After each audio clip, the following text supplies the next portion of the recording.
हैं सब लोग। आज मैं आपको बताऊंगा कि इलाइट्रक को कैसे उड़ाते हैं। वीडियो को देखने से पहले सब्सक्राइब ज़रूर करना। तो आइए देखते हैं। तो सबसे पहले आपने ये सीधे की तरफ देखना है, थोड़ा सा ऊपर। और बैठने की ज़रूरत नहीं होती, हम खड़े खड़े भी उड़ सकते हैं जैसे फर्श पे। मैं वैसे आपको दिखा रहा हूँ कि ऊपर से बस आपको दिखाना चाहता हूँ। तो आपने ऐसे थोड़ा सा ऊपर करके और थोड़ा सा अगर 2 दफ़ा क्लिक करके रॉकेट को अपने हाथ में ले लेना है और क्लिक करना है, दबा के रखना है और ये लाइटर उड़ने लगेगा जैसा कि आप देख रहे हो।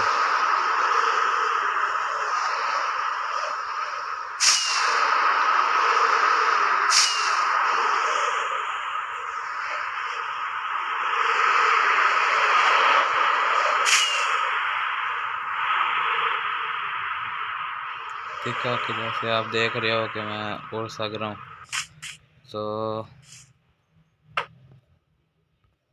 तो आपने ऐसे ही लाइटर को उड़ाना है।